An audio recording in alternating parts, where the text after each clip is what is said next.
नमस्कार दोस्तों, स्वागत है आपका हमारे चैनल पर जहां पर आपको स्टॉक मार्केट लेटेस्ट न्यूज़ मिलती रहती है। दोस्तों आज काफ़ी बड़ा दिन था टेलीकॉम सेक्टर के स्टॉक्स के लिए, उन कंपनीज के लिए, क्योंकि आज सुप्रीम कोर्ट को जजमेंट देनी थी एजीआर केस के ऊपर सभी कंपनीज के लिए। जो कंपनीज चल रही हैं अभी, वोडाफोन, भारती एयरटेल, ऐसी कंपनीज, और जो कंपनीज ऑलरेडी एनसीएलटी के अंदर है, आरकॉम, एयरसेल, वीडियोकॉन, इन सब कंपनीज के बारे में। तो सुप्रीम कोर्ट ने अब एंड में ये आया है कि 14 अगस्त को वो एडजर्न कर दिया है। अब सुनवाई 14 अगस्त यानी शुक्रवार को होगी।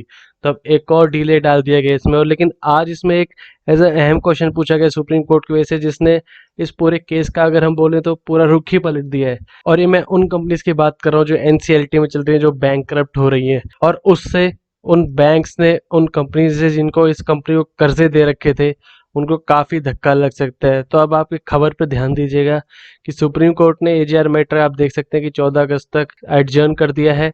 और सुप्रीम कोर्ट ने पूछा कि जो स्पेक्ट्रम है, जो कंपनीज यूज़ करती हैं, टेलीकॉम यूज़ करते हैं नेटवर्क के लिए, वो सेल कैसे कर सकते हैं, कि वो बेच कैसे सकते हैं, और वो ट्रांसफरेबल कैसे है। यानी सुप्रीम कोर्ट पूछ रही है कि जो स्पेक्ट्रम यूज़ करती है कोई कंपनी, क्या वो कंपनी के अंडर आती है या वो डिपार्टमेंट ऑफ टेलीकम्युनिकेशन के अंडर आती है। सुप्रीम कोर्ट का अब ये सवाल आ गया। तो अहम कड़ी है दोस्तों, क्योंकि जो बैंक्स हैं जिन्होंने कर्जा दिया था इन सब कंपनीज को, वो इसी बात पर डिपेंड थे कि ये कंपनीज अपने स्पेक्ट्रम, अपने एसेट्स, फाइबर सब बेचेंगी, और जो बचा कुचा पैसा आएगा वो हमारा वापस आ जाएगा। पर जब सुप्रीम कोर्ट ने ये क्वेश्चन पूछा तो ये उस पर अंधेरा डाल देता है इस बात पर कि क्या ये कंपनीज वो बेच भी सकती हैं स्पेक्ट्रम को, अपने सेल भी कर सकती हैं।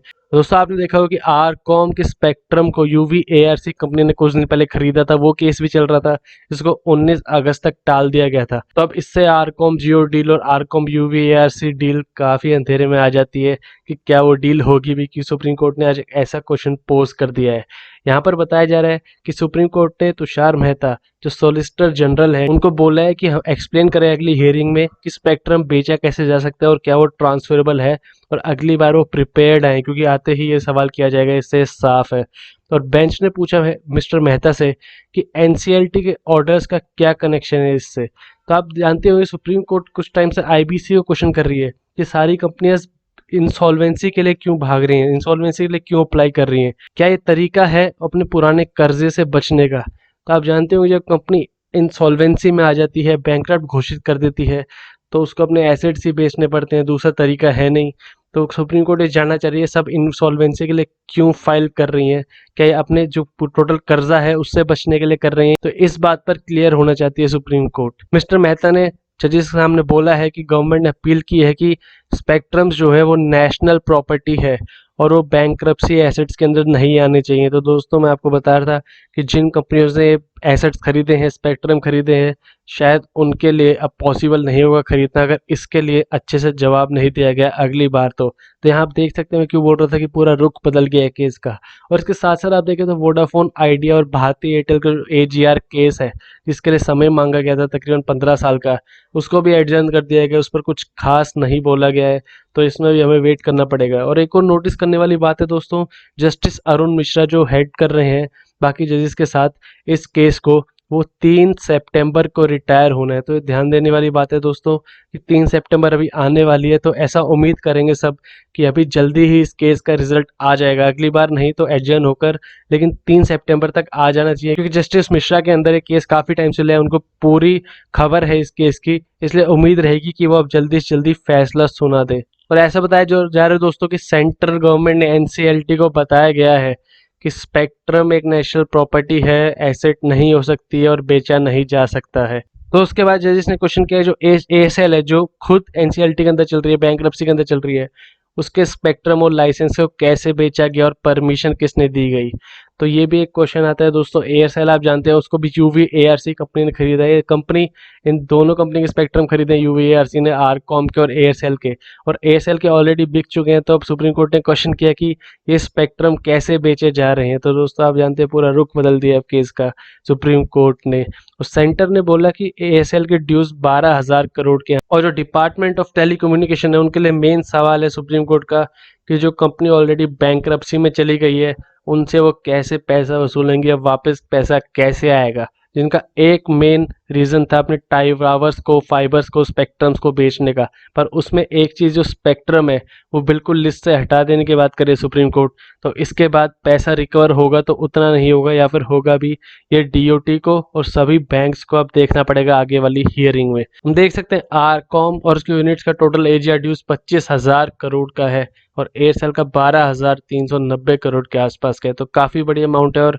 ऑलरेडी जब कंपनी बैंकरप्ट हो चुकी है तो एक ही तरीका आता है जो इनके एसेट्स हैं उनको बेचा जाए।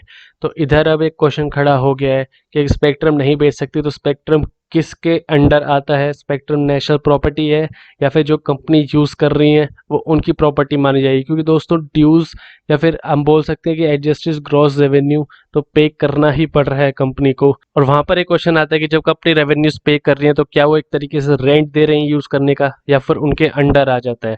तो इस बात पर डिस्कशन होगी।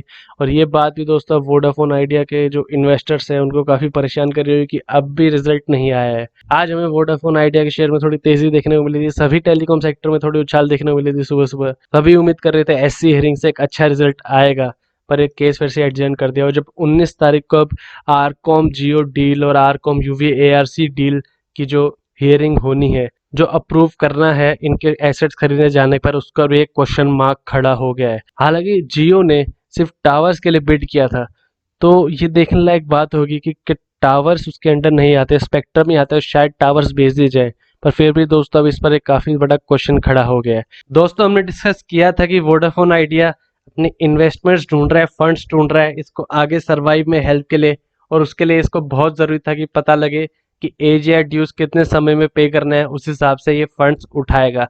तब उसमें भी एक काफ़ी बड़ा और टाइम वेट करना पड़ेगा इनको, क्योंकि ऐसे टाइम में जहाँ हर क्वार्टर इनकी परफॉर्मेंस अभी गिरती जा रही है तो वहाँ पर और लंबा वेट एक नेगेटिव बात हो सकती है किसी भी कंपनी के लिए जो सर्वाइवल के लिए लड़ रही है, चैलेंज कर रही है। आज शेयर में आप देख सकते हैं 0.25 ऊपर था और 9 रुपये 10 पैसे बंद हुआ, काफ़ी दिनों बाद 9 रुपये पर आया है ये।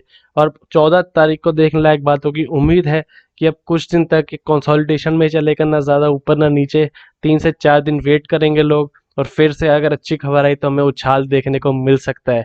तो वोडाफोन आइडिया के लिए देखने लायक बात होगी कि क्या ये फंड्स अब उठाना शुरू कर देता है या और वेट करता है सुप्रीम कोर्ट की हियरिंग का, क्योंकि अभी भी पक्का नहीं है कि फ्राइडे को डिसीजन आ जाए कि जो रुख बदला है सुप्रीम कोर्ट ने, क्योंकि वोडाफोन आइडिया को भी अपने ड्यूज स्पेक्ट्रम के लिए ही पे करने थे। तो अब बोल दिया गया है जब कि स्पेक्ट्रम नेशनल प्रॉपर्टी है, किसी कंपनी के अंडर नहीं आती, तो यहाँ पर रेवेन्यू दोबारा एडजस्ट हो सकते हैं, कैलकुलेट हो सकते हैं। तो ये भी एक देखने लायक बात होगी दोस्तों। तब आगे की अपडेट जो आती है वो देखने लायक होगी। तो ये थी दोस्तों एजीआर की लेटेस्ट न्यूज़।